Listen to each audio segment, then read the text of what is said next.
Bismillahirrahmanirrahim. Class FSC Part 1, Lecture number 17, Subject Biology, Chapter number 2, Biological Molecules. Today our topic is Carbohydrates. आज हम अपने lecture में carbohydrates को discuss करेंगे.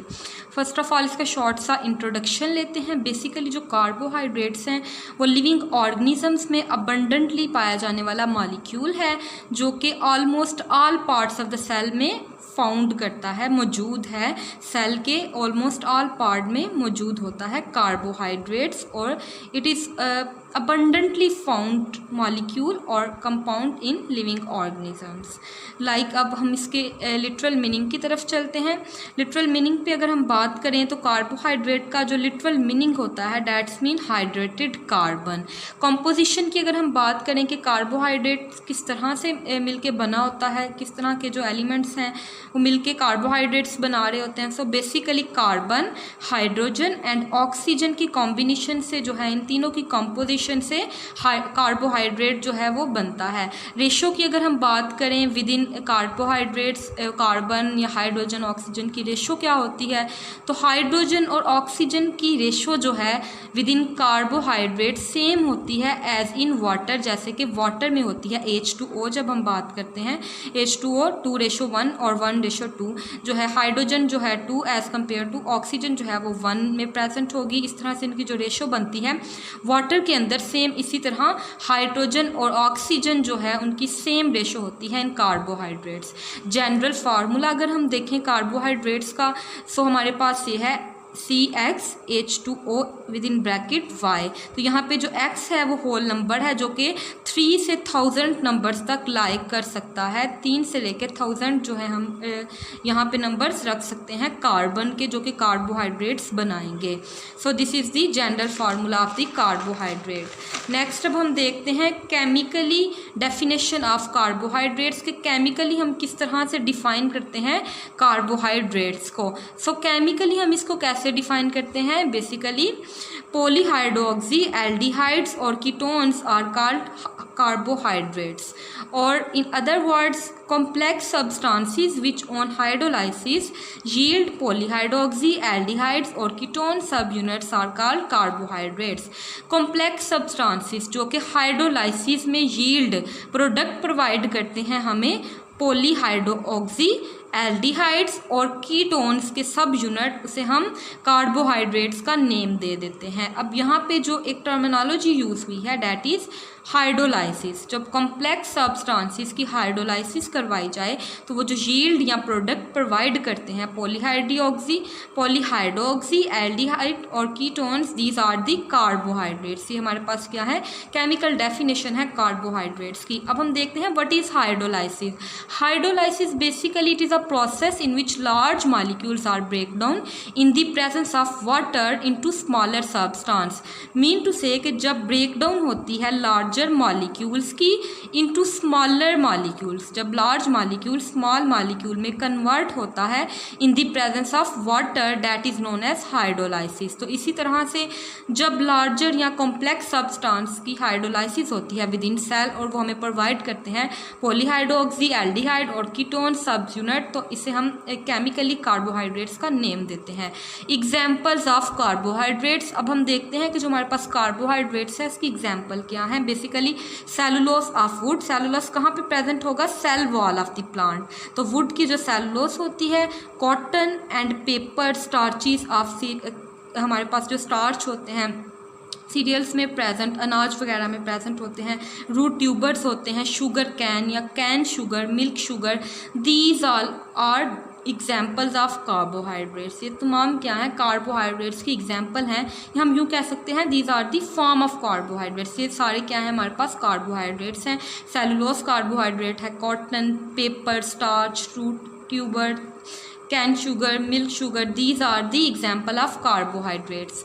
Next अब हम बात करते हैं रोल ऑफ कार्बोहाइड्रेट्स. कार्बोहाइड्रेट्स का रोल क्या है सेल में. बेसिकली स्ट्रक्चरल भी है एंड फंक्शनल भी है. स्ट्रक्चर फॉर्मेशन करवाते हैं, लाइक अगर सेलुलोस है तो वो सेल फॉल बना रही है तो ये स्ट्रक्चरल रोल हो गया. इसी तरह जो फंक्शनल रोल है इसका सेल के अंदर वो मेन क्या है, एनर्जी प्रोवाइड करना. मेन सोर्स ऑफ एनर्जी है carbohydrates. Carbohydrates are the main source of of energy within cell. Next अब हम बात करते हैं बेसिकली कार्बोहाइड्रेट्स को हम स्टडी कर रहे हैं। So carbohydrates are the main part of cell wall. हमने पहले भी कहा कि जो हमारे पास कार्बोहाइड्रेट्स हैं वो सेल वॉल का मेन पार्ट है प्लांट्स की और माइक्रो ऑर्गेनिजम्स की। माइक्रो ऑर्गेनिजम्स और प्लांट की सेल वॉल का मेन पार्ट है कार्बोहाइड्रेट्स। अगर हम मेन सोर्सेज ऑफ कार्बोहाइड्रेट्स को डिस्कस करें कि कार्बोहाइड्रेट्स के मेन सोर्सेज क्या हैं, कहाँ से कार्बोहाइड्रेट्स हमें मिल सकती है, green plants and primary product of photosynthesis. Photosynthesis का भी प्राइमरी प्रोडक्ट है कार्बोहाइड्रेट्स, यानी जब फोटोसिंथेसिस होती है प्लांट्स के अंदर जब फोटोसिंथेसिस होती है, प्लांट्स जो अपनी खुराक बनाते हैं तो वो कार्बोहाइड्रेट्स हमें प्लांट्स को जो है वो प्रोवाइड कर रही होती है। So these are two main sources of carbohydrates. और photosynthesis as we know that the process in which plants make their own food. Next अब हम देखते हैं what is conjugated molecules. Conjugated molecules क्या है? कॉन्जुगेटेड मॉलिक्यूल्स की definition को अगर हम स्टडी करें, सो बेसिकली क्या होता है कि जब कार्बोहाइड्रेट्स इन दी सेल कंबाइन करते हैं प्रोटीन एंड लिपिड्स के साथ, तो रिजल्टेंट कंपाउंड जो बनता है उसे हम कॉन्जुगेटेड मॉलिक्यूल्स का नेम दे देते हैं। फॉर एग्जांपल कार्बोहाइड्रेट जब कंबाइन करती है प्रोटीन के साथ, तो ये हमारे पास कौन सा कॉन्जुगेटेड मॉलिक्यूल बनाएगी? ग्लाइकोप्रोटीन। इसी तरह जब कार्बोहाइड्रेट लिपिड्स के साथ रिएक्ट करेगी तो ये ग्लाइकोलिपिड्स बना देगी। So this is the definition of conjugated molecules. Carbohydrates in the cell combine with protein and lipids and the resultant compounds are conjugated. और रिजल्टेंट कंपाउंड्स क्या होते हैं? कॉन्जुगेटेड मॉलिक्यूल्स होते हैं ग्लाइकोप्रोटीन एंड ग्लाइकोलिपिड्स रिस्पेक्टिवली। तो अगर हम carbohydrates को कंबाइन कर दें प्रोटीन के साथ तो क्या बनेगा? ग्लाइकोप्रोटीन। और कार्बोहाइड्रेट्स को अगर लिपिड्स के साथ कंबाइन करेंगे glycolipids. So these are the conjugated molecules. Like हम कह सकते हैं कि कार्बोहाइड्रेट्स के साथ जब कोई दूसरा मॉलिक्यूल मिलता है विद इन सेल तो एक नया कंपाउंड बनता है जिसे हम कॉन्जुगेटेड मॉलिक्यूल या कॉन्जुगेटेड कंपाउंड का नेम दे देते हैं।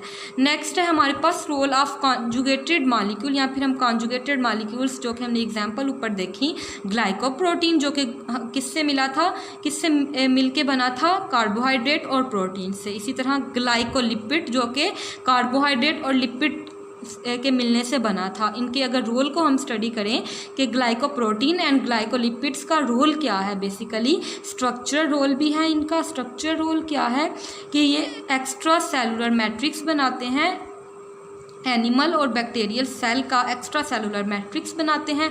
और अदर एक्स्ट्रा हमारे पास स्ट्रक्चरल रोल क्या है इसका कि स्ट्रक्चर के अंदर किस तरह से ये अपना रोल प्ले कर रहे हैं। Basically also the components of biological membrane, जो हमारे पास सेल मेम्ब्रेन है उसका भी बेसिक कंपोनेंट होते हैं। Glycoprotein and glycolipids are involve in the formation of biological membrane, plasma membrane, cell membrane वगैरह के अंदर भी जो है इनकी इन्वॉल्व होते हैं ग्लाइकोलिपिड्स भी और ग्लाइकोप्रोटीन्स भी। These are the components of the plasma membrane. So this is the role of glycoprotein and glycolipids.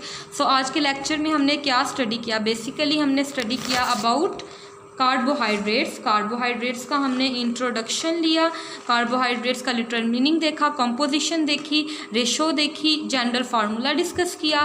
Then हमने कार्बोहाइड्रेट्स को केमिकली डिफ़ाइन किया। केमिकली डिफ़ाइन करते वक्त हमने हाइड्रोलाइसिस को जो है डिफ़ाइन किया। हाइड्रोलाइसिस के बाद हमने एग्जांपल्स ऑफ कार्बोहाइड्रेट्स को स्टडी किया, रोल ऑफ कार्बोहाइड्रेट्स को स्टडी किया।